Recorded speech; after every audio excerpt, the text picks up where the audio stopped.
Қайырлы күн 10-шы сынып білім алушылары. Дүниежүзі тарихы пәнінен қарастыратын кезекті сабағымыздың тақырыбы әлемдік діндер мен өркениеттердің дамуы деп аталады. Сабақтың барысында сіздермен бірге әлемдегі дәстүрлі діндер туралы ақпарат алатын боламыз. Буддизм.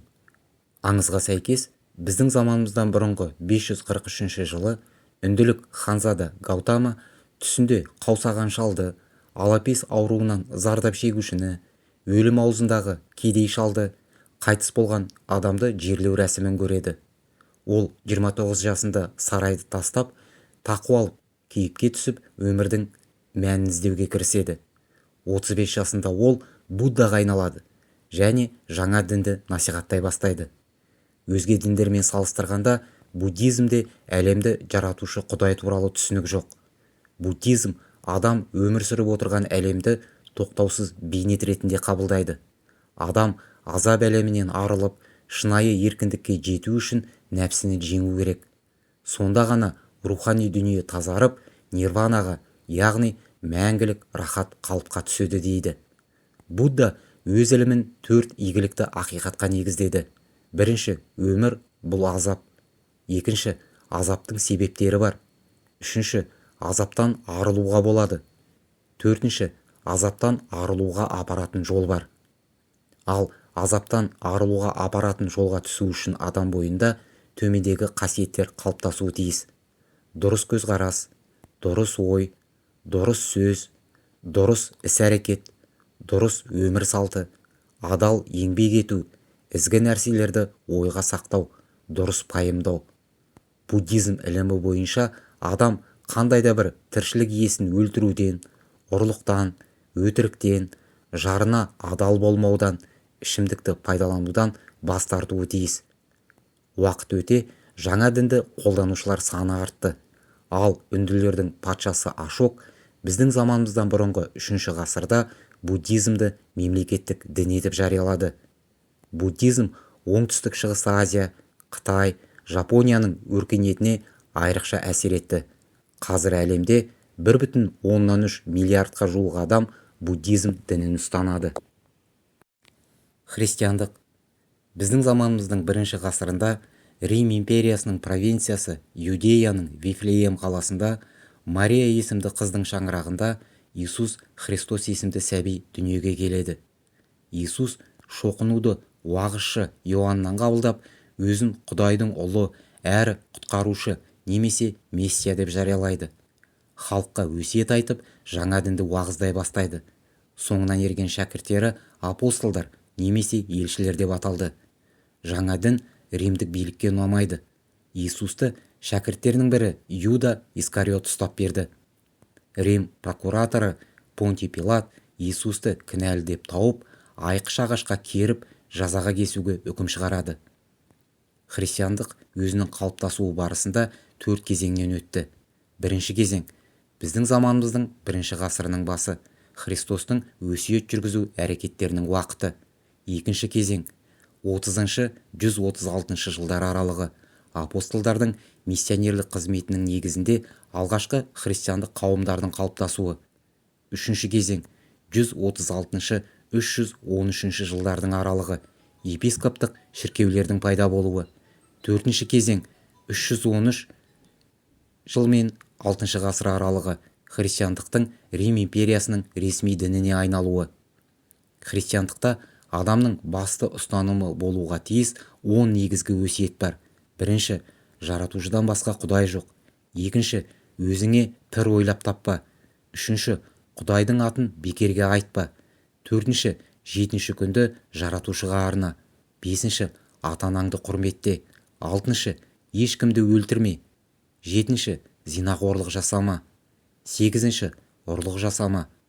Тоғызыншы, жақыныңа жалған куәлік берме. Оныншы, жақыныңа жамандық тілеме.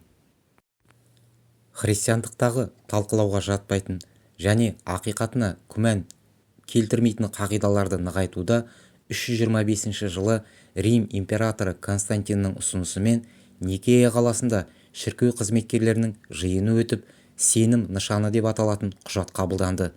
Ол христиандықта Құдайдың 3 бейнеде яғни Құдай әке, Құдай баласы, Құдай қасиетті рухта көрініс табатынын бекітті. 1054 жылы Рим папасы жетекшілік ететін христиан шіркеуі мен Константинополь патриархы басшылық жасайтын Византия шіркеуі арасында келіспеушілік туындады. Бұл христиан дініндегі екі тармақты, яғни католик пен православияның пайда болуына әсер етті. Ал 16 ғасырда Еуропадағы реформация нәтижесінде христиандықтың үшінші бағыты протестанттық пайда болды. Христиан дінінің символы крест шіркеуді және дін қызметшілерінің киімін безендіруде қолданылды.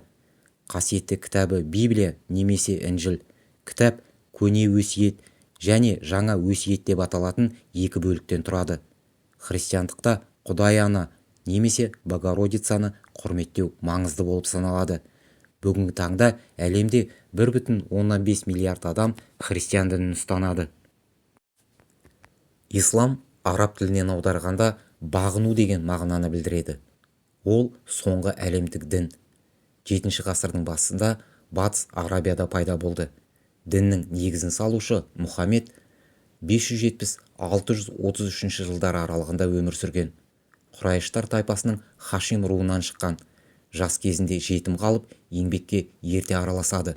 Мұхаммед 40 жасқа толғанда Меккеде ислам деп аталатын жаңа дінді тарата бастайды. Ол адамдарды бір ғана Аллаға сенуге шақырып, адамгершіліктің қарапайым қағидаларын насихаттады. Алайда көп Құдайға сенетін Мекке қаласының тұрғындары оған өшпенділікпен қарады. 622 жылы Мұхаммед жақтастарымен бірге Медине қаласына қоныс аударып, мұсылмандардың жаңа қауымын құрды. Өсімқорлық пен адамдар арасындағы теңсіздікті айыптаған Мұхаммед пайғамбардың өсиеті халық арасында кең қолдау тауып, ислам дінінің қанат жаюына ықпал етті. 632 жылы Мұхаммед пайғамбар дүниеден өткен соң теократиялық мемлекет халифат құрылды. Халифтардың қолында қоғамдағы діни және зайырлы биліктің барлық тармақтары шоғырланды. Құран мұсылмандардың қасиетті кітабы. Алладан түскен сөздерден құралған. Мұхаммед арқылы адамдарға жеткізілген. Осман халифтің тұсында жинақталып, қағазға түсірілді. Құран 114 сүре 6219 аяттан тұрады. Сүннет Мұхаммед пайғамбардың іс-әрекеттері мен сөздерінен құралған мұсылмандарға арналған өсиет. Шариғат Құран мен сүннеттер негізінде пайда болған мұсылмандар құқығының қағидалары. Ол мұсылмандардың қоғамдағы өмірі мен іс-әрекеттерінің үлгісін көрсетеді. Исламның 5 парызы бар. Оны әрбір мұсылман білуі және міндетті түрде орындауы керек. Бірінші, куәлік сөз айту. Алладан басқа тәңір жоқ, Мұхаммед оның елшісі деген сөзді 3 рет қайталаған адам мұсылман болып есептеледі. Екінші, 5 уақыт намаз оқу. Бетін Меккеге немесе құблаға қаратып құлшылық қылу. Жұма мұсылмандар үшін қасиетті күн болып саналады. Олар мешітке жиналып, жұма намазын оқиды. Үшінші, ораза ұстау. Мұсылмандар таң сәріден бастап күн батқанша ауыз бекітеді. Яғни күні бойы су және тамақ ішпеу, шошқаның етін жемеу, құмар ойындар ойнамау, өсімқорлықпен айналыспау, ғайбат сөздер айтпау, көзін анайы көріністерден тыю және тағы басқалар. Рамазан айының соңында ораза айт мерекесі аталып өтіледі. Төртінші, қажылық. Меккедегі исламның басты қасиетті орны Қағбаны 7 рет айналып құлшылық ету. Қажылық құрбан айт мерекесімен аяқталады. Құрбандыққа қой малы шалынады. Бесінші, зекет беру. Міндетті салық түрі. Мұсылмандар малының көлемі, бағалы металдың салмағы, жинаған ақшасының мөлшеріне байланысты белгілі бір бөлігін жағдайы төмен адамдарға таратады. Негізгі құлшылықтар мешітте атқарылады. Мешіттің есігіне қарама-қарсы қабырға Меккеге қарап бағытталған. Мешітте мұнара болады. Онда намаз уақытының басталғанын хабарлау үшін азан шақырылады. Мұхаммед пайғамбар дүниеден өткен соң, оның ізбасарлары арасында билікке талас басталды. Осының нәтижесінде исламда сүнниттік және шииттік деп аталатын екі бағыт пайда болды. Сүнниттер Құранды, сүннеттердің барлық шарттарын қабылдайды. Шииттер 4-ші халиф Әлиді өздерінің көсемі санайды және соның хадистерін ғана мойындайды. Бүгінгі таңда әлемнің 120-дан астам елінде 1,5 миллиард адам ислам дінін ұстанады. 28 мемлекетте ислам мемлекеттік немесе ресми дін болып бекітілген. Мұсылмандардың 85%-ын сүнниттер құрайды. Тапсырма: берілген кестені толтырыңыздар. Үйге тапсырма: дәстүрлі діндерді Вен диаграммасы арқылы салыстырыңыздар. Диаграммада экранда берілген талаптар көрініс тапсын.